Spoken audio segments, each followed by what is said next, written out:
And so you realize that first you could smoke just a little bit of weed and you were really high. Now you go to 1 roll and you go to 2 rolls. That's just like a stick of cigarette, and then you become an active user. And before you know it, you are daily. Thank you. Daily. You are using. No. It could be 5, 6. I mean, several times. I could wake up in the middle of midnight just because I wanted to smoke marijuana in my bedroom, and I knew by then everybody was asleep. I mean, it got real bad. It got real bad that I could not eat without marijuana, and this was at secondary school. So I wait for everybody to go to dining, and then I go sneak to the bathroom, the toilet, to have my weed. And then when I'm done with smoking, they are done with dining, and I'm hungry.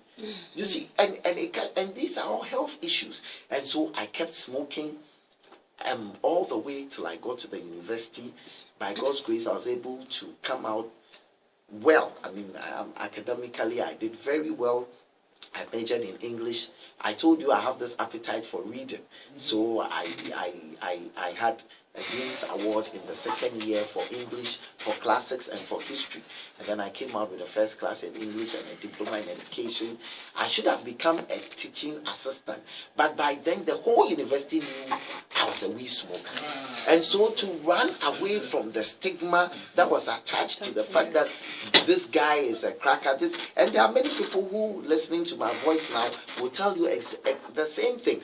Now I walk in the streets and people meet me, and they turn to the people around and say, "Shapa, we know ni madio," and so no, she will. You see, and so this was it. So I left and I went into the teaching field. Imagine a weed smoker and alcoholic teaching your children. And so I was at loggerheads with the authorities, with the parents. I got booted out of the secondary school where I was teaching. And then coming back home, not knowing what to do, the devil finds work for idle hands. I wrongly concluded that, okay, if it is alcohol and weed which is giving me so much wahala, because I drink the locally brewed alcohol like Peteshi, and it smells a lot. I mean, it betrays you. And so, okay, I thought, okay, why not do a little bit of cocaine? Because I knew it was odorless. Not knowing, but there are people also, I think that the clinical psychologists and the doctors will tell you, there are people also who have something in their genes that makes them addicted to almost everything that they lay hands on or they experiment with. And so when I tried cocaine and heroin, I got hooked instantly. People will try it because it gives you bad feelings. You can vomit, you get nauseous. You get scratchy all over. But I don't know. I just got addicted. And so here was I smoking cigarette, smoking marijuana, drinking akpeteshi, and then cocaine and heroin on a daily basis. For several, times in a day, I had to do one or the other, or do all at the same time, and I needed money. Thank God, because I was well brought up and I couldn't steal, I ended up going around friends, family, and I became an expert con man. I could meet a total stranger in the street and end up, skimming money off him.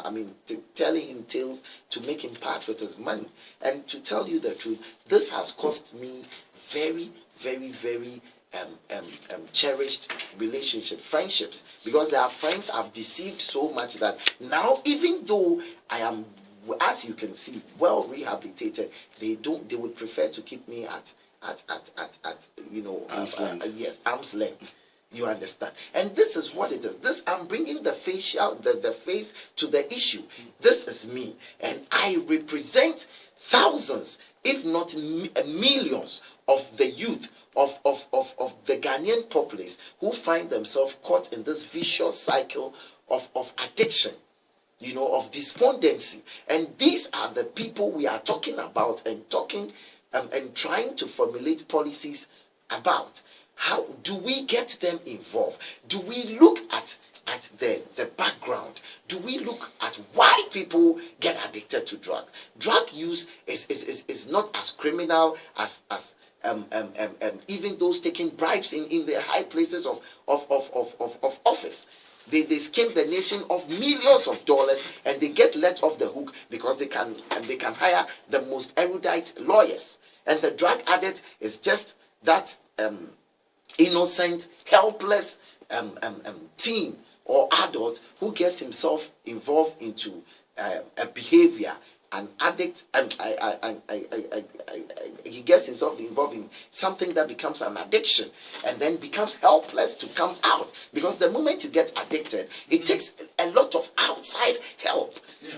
Just for one, I could never have gotten out of drugs if I had not gone to Rima. Because at Rima, you have others who have